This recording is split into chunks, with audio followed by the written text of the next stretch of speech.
로마서 6장 3절 4절 11절 말씀이고요.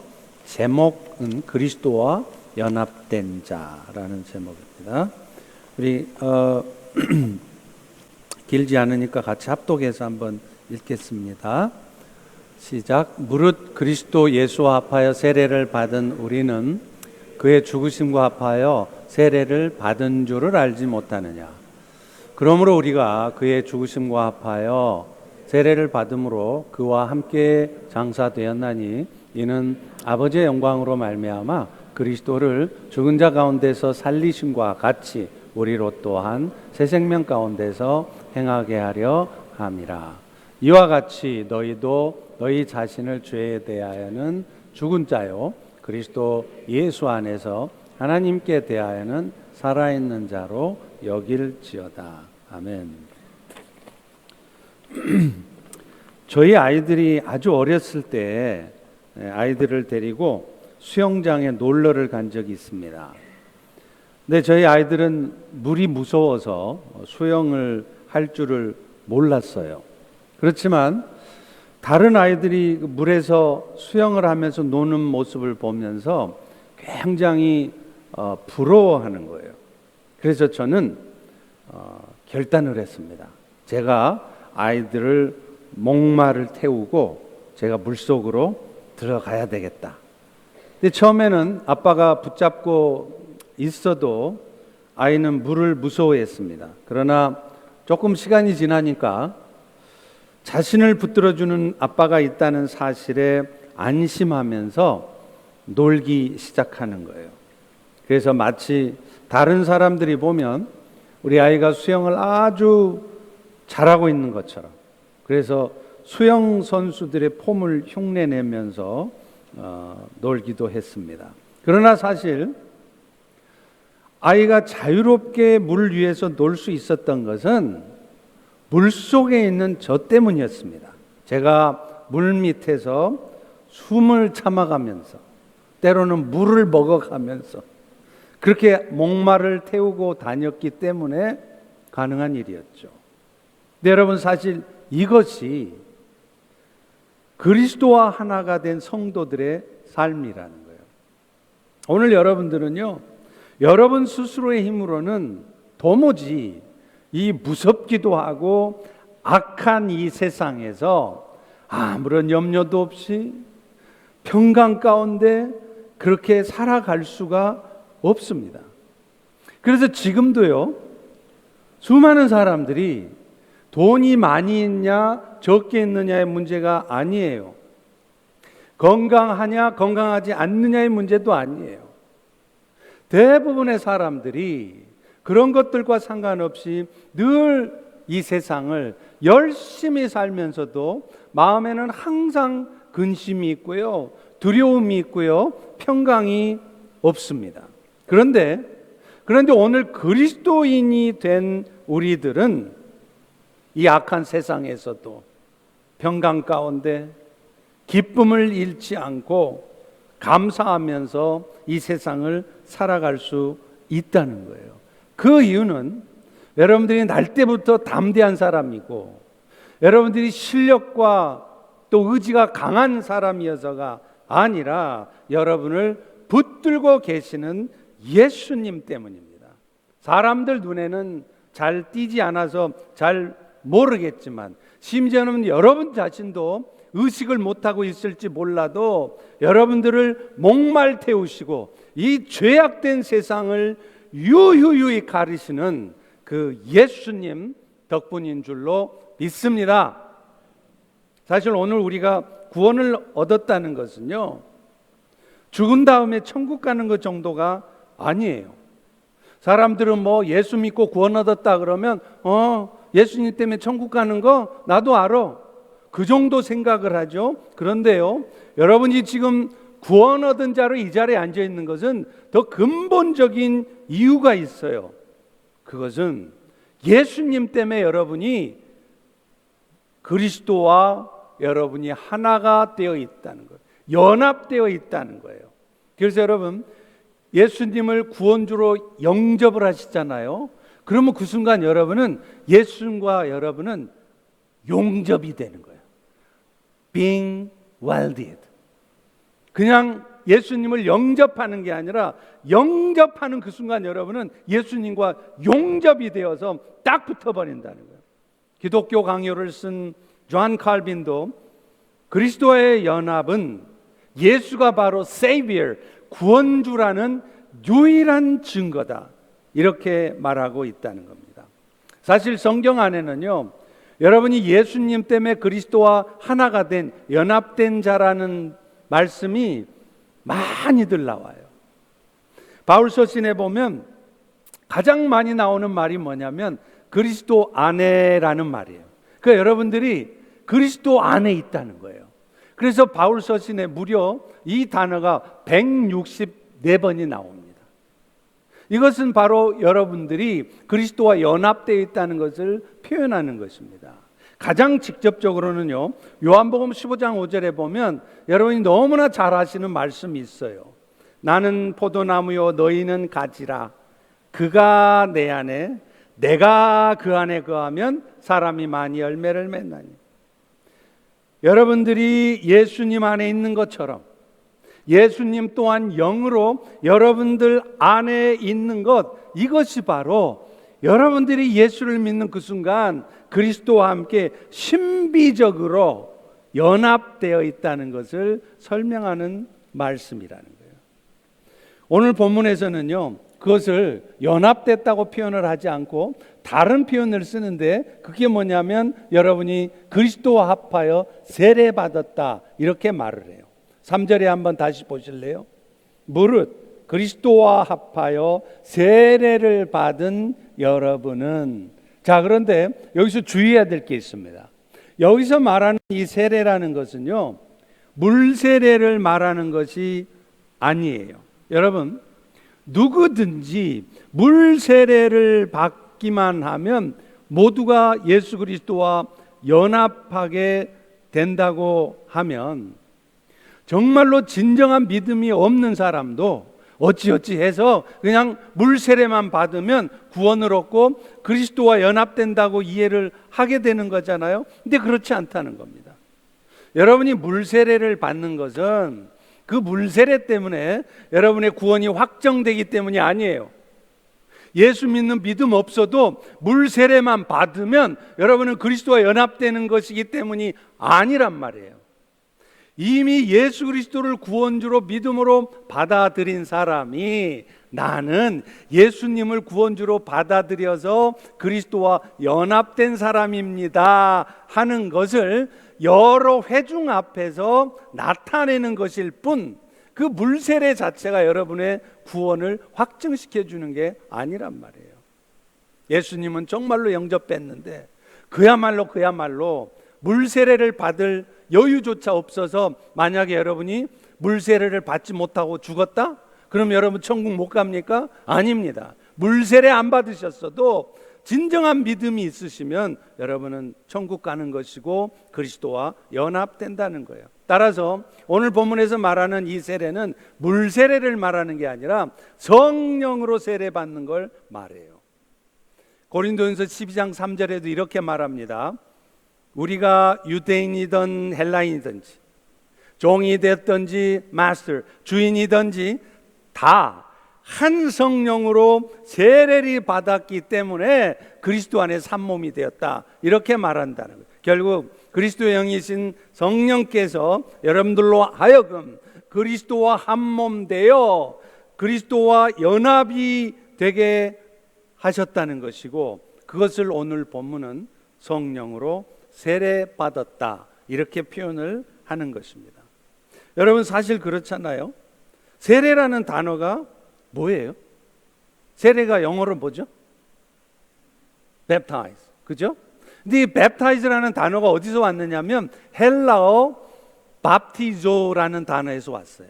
근데 이 baptizo라는 단어가 무슨 뜻이냐? 잠긴다는 뜻이에요. immersed. 그러니까 세례를 받는다는 것은 무엇을 의미하느냐? 성령의 역사함으로 여러분이 그리스도 안에 잠긴다는 거예요. 그리스도 안에 들어간다는 거예요. 이것이 바로 세례를 받는다는 의미인 것입니다. 따라서 성령의 세례를 받으면 성령께서 여러분 안에 임하는 순간 여러분 모두는 그리스도 안에 잠겨서, 다시 말하면 그리스도와의 신비적인 연합된 상태로 들어간다는 겁니다. 자, 그렇다면 기독교의 핵심 개념이라고 말할 수도 있는 이 그리스도와의 연합이라는 것은 도대체 여러분들에게는 실제적으로는 어떤 의미가 있을까요? 오늘 이 말씀을 잘 들으세요. 왜냐하면 오늘날 많은 성도들이 예수를 믿어도, 신앙생활을 해도 늘 세상 살아가면서 조금만 힘든 일 벌어지면 불평하고 두려워하고 원망하고 그런단 말이에요. 왜 그러느냐 하면 여러분 자신이 이미 예수님 때문에 그리스도와 연합됐다는 것을 모르기 때문에 그래요. 그리스도 안에 연합된 자들에게 하나님의 어떤 축복과 은혜가 임해 있는지를 잘 모르니까 맨날 아무것도 아닌 일 가지고 분노하고 신경질 내고 짜증내고 염려하고 그런 삶을 산단 말이에요. 그래서 혹시 이 자리에 그런 가운데 있는 분이 있다면 특별히 오늘 말씀을 귀 기울여서 들으시기를 축원합니다. 자, 그렇다면 여러분이 그리스도와 연합됐다는 의미는 뭐냐면 두 가지인데요. 첫 번째는 여러분이 그리스도와 함께 죽었기 때문에 더 이상 죄가 여러분을 주관하지 못한다, 이런 의미예요. 그리스도와의 연합이라는 것은 쉽게 말하면 여러분이 그리스도와 하나가 되는 거기 때문에 그리스도께서 하신 일이 곧 여러분 하신 일이 된다는 그런 의미를 갖습니다. 그래서 이것을 신학적으로는 그리스도의 공로에 동참한다, 이렇게 말을 해요. 우리 따라서 해보겠습니다. 그리스도의 공로에 동참. 오늘 본문 4절 전반부에도 보면 같은 취지의 말씀을 하죠. 그러므로 우리가 그의 죽으심과 합하여 세례를 받음으로 그와 함께 장사되었나니. 이게 무슨 말이에요? 예수님과 함께 여러분이 그리스도와 연합이 되어지면 그 순간 여러분은 예수님과 함께 장사된다, 죽는다, 이 말이에요. 그러니까 십자가에 죽으신 것은 2000년 전에 예수님이 죽으셨죠. 이 자리에 앉은 여러분이 여러분 죄의 대가를 치르느라고 십자가에 죽으신 분이 있어요? 한 분도 없으시잖아요. 그런데 여러분이 그리스도에 연합이 돼서 여러분이 그리스도의 공로에 동참하면 십자가에 죽으신 분은 예수인데 그것이 곧 여러분이 한 것이 된다는 거예요. 아멘입니까? 그래서 그리스도의 공로에 동참한다는 것은 십자가에 죽으신 그 예수의 공로가 내 공로가 되는 거죠. 같이 따라서 해봅니다. 예수 공로, 내 공로. 그리스도와 연합이 되면 죄에 대한 대가는 예수님이 치르셨는데 여러분이 죄에 대한 대가를 치른 것으로 간주되어진다는 것입니다. 바울은 사람을 두 종류로 구분해요. 하나는 옛사람. 이 옛사람들은요, 하나님을 떠나 있어서 영적으로는 죽어 있는 사람입니다. 그래서 눈에 보여지는 세상에서 멀쩡하게 숨도 쉬고 살아가는데 본질적으로는 죽어 있는 사람이라는 거예요. 아마 오늘 여러분 중에도 그런 분이 있을 거예요. Daylight saving time. 근데 그걸 몰랐어요. 그래서 아이고 큰일 났네 이거. 더 일찍 일어났어야 되는데 하고 그냥 정신없이 왔죠. 그 와서 보니까 1시간이 남았네. 할렐루야. 오늘 그런 분 있어요? 없어요? 손 들어보세요. 솔직히 손 들어봐요. 저 있잖아요, 저거. 틀림없이 있어요. 근데 그러면 그 사람 정말 열심히 사네, 살아있네, 아니라는 거예요. 아침에 일어나서 열심히 밥도 먹고 바쁘게 출근해서 열심히 일도 하고 숨도 쉬고 살아가는데 미안하지만 그 사람 안에는 하나님의 생명이 없어서 죽어있는 사람이란 말이에요. 그러니까 맨날 세상 살아도 내 힘으로 살다가 내 뜻대로 안 되면 염려하고 불평이나 하고 원망이나 하고 두려워하다가 그러다 결국은 어느 순간 영원한 멸망에 빠지는 것이죠. 바울은 이런 사람을 뭐라 그러냐면 바람에 밀려다니는 돛담배 같은 사람이라. 그래서 어쩔 수 없이라도 죄를 짓게 돼 있어요. 늘 죄 지을 생각을 하다가 결정적인 순간에 나한테 좀 유익이 되겠다 싶으면 거짓을 말하고 거짓 행동을 해서라도 유익을 취해요. 그렇게 죄에 끌려다니게 돼 있다는 거예요. 그러다가 어느 순간 결국은 이 땅의 삶을 마치고 영원한 멸망에 빠진다는 거죠. 그런데 이에 비해서 그리스도와 연합된 자들은 자신이 직접 십자가에서 죄의 대가를 치르지는 않았지만 그리스도와 연합되어짐으로 예수님이 하신 일이 내가 하신 일이 되어서 더 이상 죄에 대한 책임이 없다는 거예요. 마찬가지로 죽어도 죄 때문에 가야 될 그 영원한 지옥 형벌을 받지 않아도 된다는 것입니다. 그것뿐입니까? 죄가 우리를 주관하도록 주님이 우리를 내버려 두시지 않기 때문에 우리의 삶 속에서도 실제적으로도 죄가 나타나지 않도록 하나님이 역사해 주신다는 겁니다. 비록 성도는 현재 삶 속에서 여전히 죄를 범하고 있을지라도 우리는 더 이상 죄에 대한 대가를 치르지 않아도 돼요. 왜냐하면 예수님께서 십자가에 못 박혀 주심으로 단 한 번의 그 제사로 영원한 속죄 효과를 우리에게 이미 주셨기 때문이라는 것입니다. 여러분, 옛날에는요, 여자는 시집을 가면 출가 예인이라고 그래서 친정에 얼씬도 못했어요. 그래서 박씨 집안에서 김씨 집안으로 시집을 가잖아요. 그러면 그 박씨 여자는 김씨 집안의 귀신이 되어야 된다, 그렇게 말하잖아요. 물론 요즘은 많이 달라졌습니다.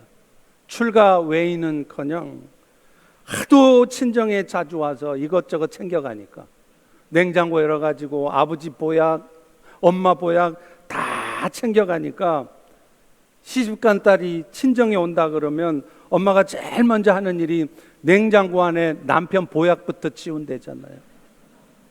이 오늘날 안타까운 현실인데, 그런데 사실 원래는요, 딸을 시집 보낸 부모도 완고한 사고방식을 가지고 있어서 딸이 아무리 시집살이가 힘들다고 친정을 찾아와도 문도 안 열어줬어요. 근데 사실은 그게 맞는 거라는 거예요. 마찬가지로 예수 믿는 순간 여러분들은 죄씨 집안에서 의씨 집안으로 시집을 간 사람이에요. 그래서 어떤 상황이 벌어져도 여러분은 더 이상 죄씨 집안 사람이 아니라 의씨 집안 사람인 것입니다. 할렐루야, 할렐루야. 예를 들면요, 평소에 신앙생활을 잘 하시다가 임종할 무렵에 이 양반이 치매 걸리셨네. 그래서 치매 걸려가지고 돌아가시기 직전에 예수가 누구요? 교회는 왜 나가? 하면서 막 교회 욕을 하기도 하고요. 예수 나 그딴 거 안 믿어? 그러면 이제 자식들이 큰일 난 거예요. 이게. 아이고 큰일 났네. 우리 어머니 이제 돌아가셔도 지옥 가게 생겼네. 천만의 말씀이에요. 그분은 지금 치매 때문에 병적으로 예수를 부인하는 것이지, 그가 정말 정신이 멀쩡했을 때 예수를 부인하신 분이 아니에요. 다시 말하면 그분은 이미 죄씨 집안에서 이사 가서 의씨 집안이 된 사람이에요.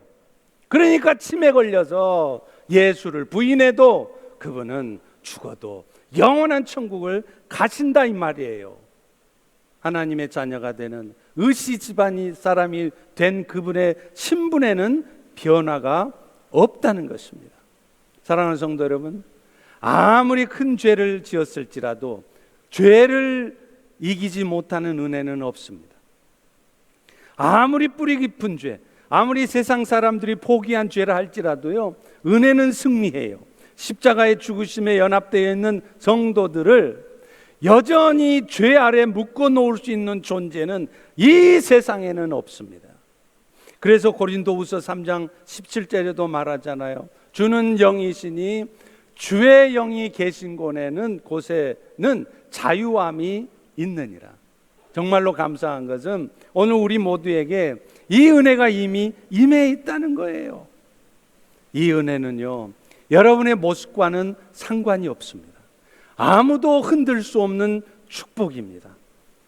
여러분 자신뿐만 아니라 여러분 주변에 여러분을 비난하는 어떤 사람도, 심지어는요 사탄조차도 빼앗아갈 수 없는 축복이라는 거예요. 그러므로 오늘 우리는 다시 한번 그리스도와 함께 연합함으로 말미암아 죄에 대하여 죽은, 다시 말하면 더 이상 어떤 죄에 대한 책임도 지지 않게 되는 여러분 자신에 대해서 기뻐하실 수 있기를 주의 이름으로 축원합니다.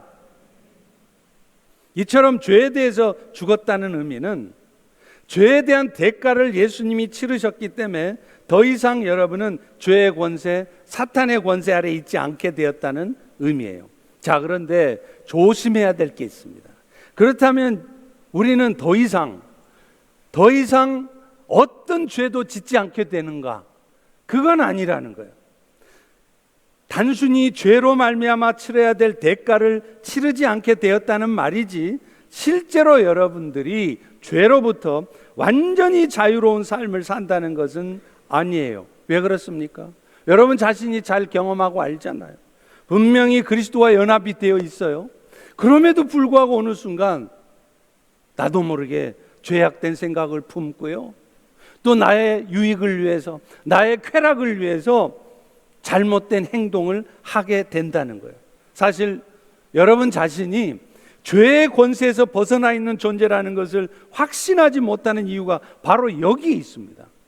여전히 죄를 짓고 있는 자신의 연약한 모습을 발견하는 거예요. 그러니 죄에 대해서 죽었다는 말, 이 말이 믿기지가 않는 것이죠. 자, 그런데 기억하셔야 될 것이 있습니다. 감사한 것은요, 그리스도의 연합은 여러분들로 하여금 단순히 죄에 대한 책임으로부터 자유롭게 했을 뿐만 아니라 실제로 죄를 이길 수 있는 힘 또한 공급되어졌다는 것을 의미한다는 것입니다. 그리스도와의 연합이 갖는 또 하나의 의미가 바로 이거예요. 이것을 오늘 본문은 뭐라 그러냐면, 여러분이 새로운 생명 가운데, 죄를 이기면서 새로운 생명 가운데 살아가게 되었다, 이렇게 말을 한다는 것입니다. 물론 그렇다고 해서 여러분 안에는 죽는 순간까지 죄악된 본성이 여전히 남아 있습니다. 그렇기 때문에 죄를 하나도 짓지 않을 수는 없어요. 그러나 분명한 것은 여러분은 예수 안에 들어가기 이전과 지금은 완전히 다른 존재예요. 여러분 안에는 새로운 생명이 들어가 있기 때문에 그 생명의 역사로 말미암아 어찌하든지 죄를 피하고 싶어하고 하나님을 위한 삶을 살고 싶어하게 되어 있다는 겁니다. 우리 4절의 말씀을 볼래요? 그러므로 우리가 그의 죽으심과 합하여 세례를 받음으로 그와 함께 장사되었나니 이는 아버지의 영광으로 말미암아 그리스도를 죽은 자 가운데서 살리심과 같이 또한 새 생명 가운데 행하게 하려 함이라. 바울은 그리스도의 연합은 죄에 대해서 죽는 것만이 아니라 더 나아가서 새 생명 가운데 행하는 것까지를 포함한다, 이렇게 말하고 있다는 거예요. 그러면 여러분이 오늘 또 새 생명 가운데 산다는 것은 뭘 의미할까요? 오늘 본문 마지막 11절이 이렇게 정확하게 말하고 있습니다. 이와 같이 너희도 너희 자신을 죄에 대해서는 죽은 자요 그리스도 예수 안에서 하나님께 대하여는 산 자로 여길지어다. 여기서 중요한 게요, 이 하나님께 대하여 산다는 말이 영어 성경에 보면 alive to God 이렇게 돼 있어요. 근데 alive to God라는 말이 무슨 말이냐면, 성경 해석학자인 이 핸드릭스는 이렇게 얘기를 합니다. alive to God라는 말은 결국은 하나님을 위해서 사는 자다. Live for God, live on behalf of God, 이런 뜻이라는 거예요. 다시 말하면 여러분 안에 새 생명이 들어와 있다는 것은 뭘 의미하느냐? 이전에는 여러분 스스로의 힘으로는 이겨낼 수 없는 죄를, 성령의 도우심을 통해서 이겨내고, 그 성령의 도우심을 통해서 이제는 여러분은 하나님을 위한 삶을 살게 되었다, 이렇게 말하고 있다는 것입니다. 여러분, 사실 여러분이 구원받은 백성인지 아닌지는 어떻게 알 수 있습니까? 여러분이 뭘로 구원받은 백성이라는 걸 증거하실래요? 여러분, 뭘로 나는 오늘 이 순간 죽어도 천국 갈 확신이 있습니다라고 말하겠습니까? 여러분의 선한 삶으로요? 아니에요. 여러분의 선한 삶으로는 여러분이 천국 백성이라는 확실한 증거가 될 수가 없습니다. 왜냐하면요, 여러분보다 훨씬 더 선한 삶을 사는 사람들이 세상 가운데는 엄청나게 많기 때문에 그래요. 선한 삶이 기준이 된다면 여러분 중에는 천국 못 갈 사람들이 수두룩벅적해요. 그러면 도대체 내가 천국 백성인 것은 뭘로 증명하느냐는 거예요. 100% 확신할 수 없지만 간단하게 알 수 있는 방법이 있습니다. 여러분 마음속에 지금 하나님의 영광을 위해 살고자 하는 마음이 있느냐 없느냐를 보면 알 수 있다는 거예요. 실제로요, 구원의 은혜를 받지 못한 사람이라면 마음속에 착하게 살고자 하는 마음은 있어요. 그래도요, 구원의 은혜를 못 받은 사람은요, 절대로 자기 마음속에 하나님의 영광을 위해서, 하나님을 위해서 살고자 하는 마음은 가질 수가 없습니다. 예를 들면 어려운 사람을 돕자 그러잖아요. 그러면 만불이라도 헌금을 해요. 그런데 그 안에 하나님의 생명이 없는 사람들은 어려운 사람들 돕자고 만불 헌금은 해도요, 선교제에다가 예배당 짓자고 헌금하라 그러면 100불도 안 합니다. 왜 그럴까요? 그 안에 하나님을 위해서 살고자 하는 마음은 없어요.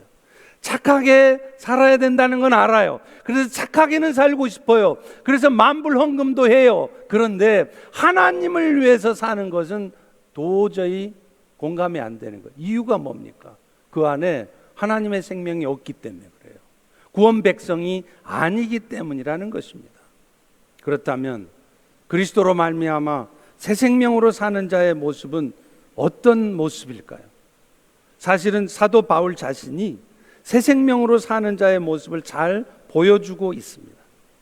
예수님 때문에 새로운 생명으로 살게 되면요, 바울이 보여주고 있는 것처럼 자신이 앞으로 세상을 살아가는 목표가 뭐냐면 세상의 헛된 꿈이 아니에요. 보다 높은 뜻, 보다 높은 목표를 갖고 살게 되게 돼 있어요. 그리고 어떤 어려움이 와도 그 보다 높은 뜻과 목표를 이루어서 살아가고자 하는 그런 힘을 갖는다는, 이것이 바로 새 생명 가운데 사는 사람들의 모습이라는 것입니다.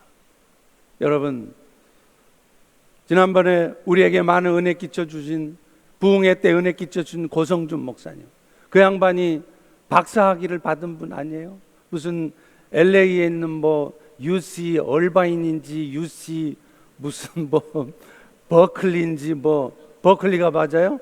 저는 지금도 일부 예배 때도 얘기는 또 헷갈려요. 근데 그렇게 엄청난 데서 박사학위를 받아서 한국의 교수로 초빙이 됐어. 그래도 그 양반은 사람들한테 인정받고 편안하게 살 수 있는 그 교수 자리를 내려놓습니다. 그리고 어쩌면 고통스럽기도 하고 인정받지도 못하고 힘들 수 있는 그런 주의 종의 길을 결정한다는 거예요. 왜 그래요? 그 안에 새 생명이 있기 때문에 그래요. 하나님의 생명이 있기 때문에 그에게 있어서 인생의 목표는 어찌하든지 내 이름 내고 몸 내고 사는 것이 인생의 목표가 아니라 더 큰 뜻, 더 영광스러운 삶을 살기로 결단하게 된다는 겁니다. 그것뿐입니까? 슬픔과 가슴을 찢어놓는 그런 고뇌를 이겨내는 그런 힘을 가지고 살아간다는 겁니다. 세상 사람치고 가슴 찢어지는 그런 피가 바싹바싹 마르는 듯한 슬픔을 맛보지 않은 사람이 어디 있겠습니까? 저도 살아오면서 사역하면서 그런 순간들이 종종 있었어요. 그런데요, 새 생명 가지고 사는 사람들은 그런 상황에서도 마음을 굳게 먹고요, 똑바로 앞을 보면서 어렵지만 하나님을 찬양하며 살아가는 거예요. 불평하고 싶지만, 분노하고 싶지만 그 입을 틀어막고 하나님을 위하여서 살아가는 의연함, 그 의연함이 바로 새 생명을 가지고 살아가는 사람들에게 있다는 것입니다. 바울도 복음을 전하는 과정에서 사람들의 존경만 받았습니까? 사람들이 다 좋아했습니까? 아닙니다. 바울과 같이 훌륭한 사역자를 대적하는 사람들이 있었어요. 심지어는 직접적인 공격도 받았습니다. 그럴 때 바울은 그런 공격을 받을 때, 그런 대접을 받을 때 좌절했나요? 이거 뭐야? 교회가 이게 뭐야? 교회가 돼가지고 이래도 되는 거야? 하면서 시험 들고 어둠에 빠져 있었습니까? 아닙니다.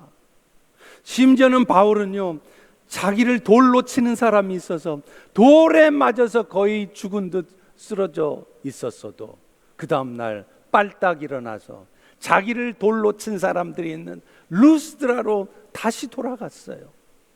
아마 우리 같으면, 여러분 같으면 그럴 거예요.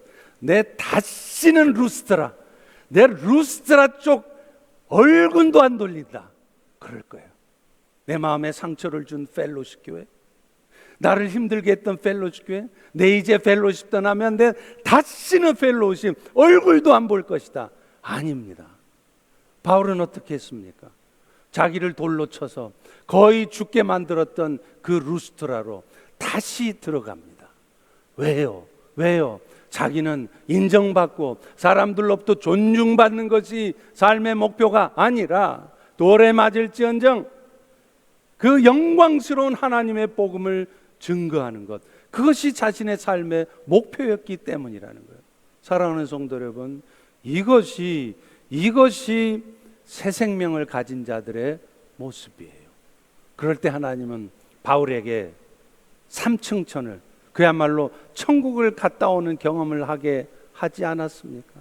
많은 성경학자들은요, 고린도후서 12장에 나오잖아요. 바울이 살아있을 때 잠시 자기 영혼이 육체를 떠나서 천국에 갔다 왔다는 거예요. 그래서 그곳에서 가히 사람이 들을 수 없는 말을 듣고 왔다는 거예요. 그런데 이 사건이 언제 있었느냐? 아마도 바울이 루스드라에서 돌에 맞아서 거의 죽음의 지경에 빠졌을 때, 그때 그 경험을 했을 거라고 말해요. 그러니까 성경은 바울이 거의 죽은 듯 돌에 맞았다고 말하지만 사실은 어쩌면 그때 바울은 정말 죽었을지도 몰라요.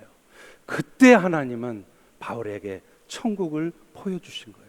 그래서 바울은 다시 담대하게 일어서서 자기를 돌로 친 사람들이 있는 그곳에 루스드라로 다시 들어갔던 것입니다. 우리는 히브리서 11장에 등장하는 그 영웅들을 보면요, 그 사람들은 우리와는 애초에 다르게 날 때부터 특별한 용기를 갖고 어떤 신체적인 혹은 영적인 능력이 있는 사람들이라고 생각합니다. 그러나 아십니까? 기억하십시오. 히브리서 11장에 나오는 믿음의 사람들, 여러분들하고 하나도 다를 바가 없어요. 어쩌면 여러분들보다 훨씬 더 열등한 사람이었을 수도 있습니다. 적어도 여러분이 영어를 말하면 그 사람들이 못 알아들을지언정 적어도 영어를 할 줄은 아시잖아요. 아멘? 근데 히브리서 11장에 나오는 그 양반들은 영어 몰라요. 웬만큼 한국에서 다들 대학 나오시고 그러고 미국 오셨지 않습니까? 그러나 히브리서 11장에 나오는 그 믿음의 영웅들은 어쩌면 대학도 못 나온 사람들일 수 있어요. 실제로 예수님의 12제자만 봐도 하나같이 문제 많은 사람들이었잖아요. 예수님의 관점에서는 그가 세상적인 지혜나 능력을 얼마나 가졌느냐, 그것은 하나도 중요하지 않았습니다. 예수님에게 있어서 그런 것들은요, 마치 저울에 붙은 적은 먼지처럼 예수님에게는 하나도 심각한 중요한 고려의 대상이 아니었다는 거예요. 결과에 어떤 영향도 미칠 수 없는 하찮은 것이었다는 겁니다. 그리스도인이 세상에 사는 일들은요, 결국에는 그를 통해서 하시는 하나님의 일일 뿐이에요. 그래서 하나님은 실제로 그들의 삶에서 이런저런 어려운 시련들을 통해서 그런 하나님을 끝까지 신뢰하는 믿음의 사람들이 되도록 연단을 하시지, 오늘 여러분들을 하나님이 쓰시기 위해서 여러분이 세상에서 많이 준비된 정말 신뢰 있고 능력이 있는 그런 사람이 되도록 하시지 않습니다. 지금도 유대인들이 가장 존경하는 선지자가 모세 아닙니까? 그런데 모세를 모세답게 만들었던 것은 그가 애굽의 궁정에서 배웠던 모든 학문이 아니었습니다.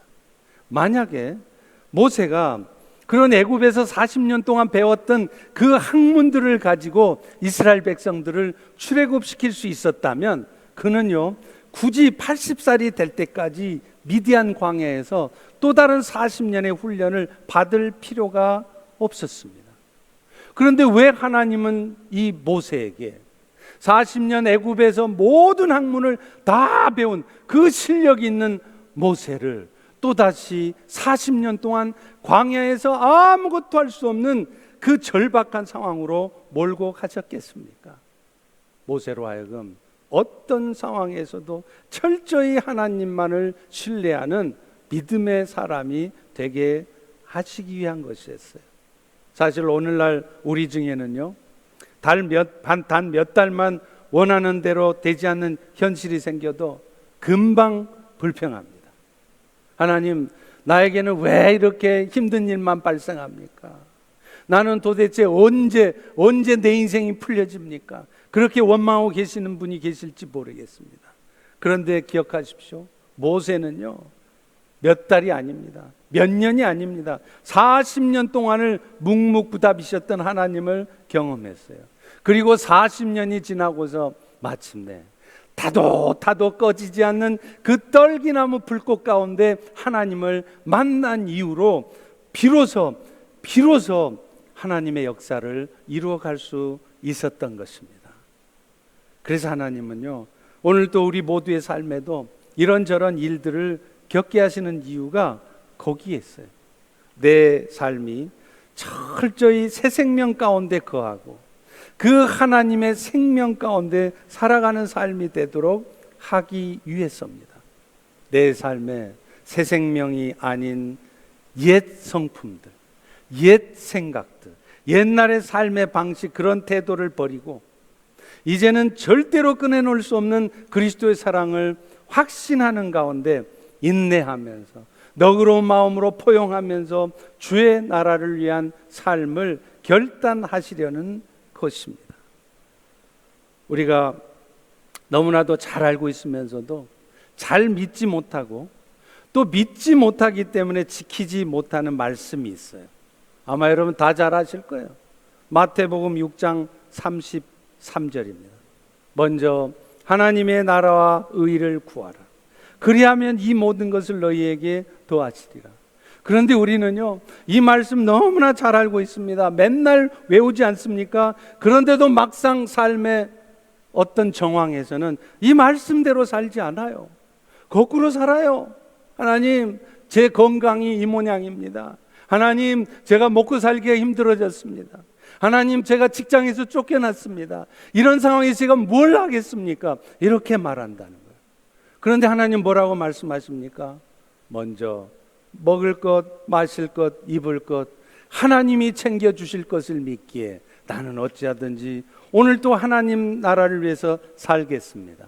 그렇게 여러분이 결단하실 때 하나님이 정말로 여러분이 생각할 수 없는 방법으로 먹을 것, 마실 것, 입을 것을 챙겨주시겠다고 말씀하시지 않아요. 그리고 실제로 그렇지 않습니까? 내가 정말로 하나님을 신뢰한다는 증거가 뭐예요? 그런 절박한 상황에서도 하나님의 나라와 의를 먼저 구하는 것을 통해서 내가 정말로 하나님을 신뢰한다는 것을 증거해 보이는 거예요. 그런데 하나님 먼저 저 건강하게 해주시고, 하나님 먼저 저 비즈니스 잘 되게 해주시고, 하나님 먼저 제가 계획하는 거 잘 이루어지게 하시면 그 다음에 내가 하나님 나라를 위해서 살게요. 그런 믿음으로는요, 여러분이 절대적인 하나님을 신뢰한다는 그 여러분의 믿음을 증거할 수 없어요.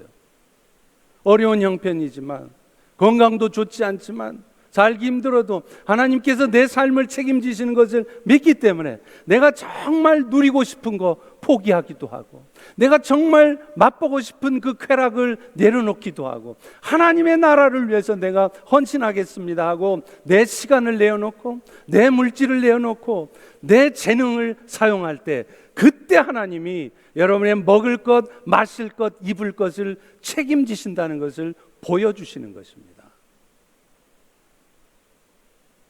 말씀을 맺습니다. 지난이 아니죠. 어제죠. 바로 이 본당에서 헬스 페어를 했어요. 그래서 이 워싱턴 지역에 있는 한인 닥터들이 12분이 오셔서 다 진료 다 해주시고, 그래서 이 워싱턴 지역에 있는 한인들뿐만 아니라 이 지역에 있는 히스패닉들, 이 지역의 많은 사람들이 와서 그 도움을 받고, 이 본당 전체가 얼마나 바글바글, 정말 감사했습니다. 저도 이 헬스페어 참여해서 큰 은혜를 받았어요. 그 설문조사에다가 한 5분, 10분 정도 안 걸리는 설문조사에다가 답을 해줬더니 25불짜리 기프트 카드를 주더라고요. 할렐루야. 또 이 소식을 듣고 저희 집사람도 그러면 나도 받아야지 해서 설문조사하고 25불. 거기다가 또 저희 집사람은 그 부스마다 5번 이상을 부스를 돌아서 도장을 받아오잖아요. 그럼 거기다 10불을 더 준대요. 그 우리 집사람은 10불까지 받아서 어제 하루 종일 우리 집에서 60불을 소득을 얻었으며, 그 얼마나 감사한지 몰라요. 별로 아프지도 않으면서 도장 5개 받으려고 아픈 척하면서 상담하고. 근데요, 이 헬스페어 끝나고 나서 이 한인복지센터 이사장이 저한테 90도로 인사를, 목사님 감사합니다. 왜요?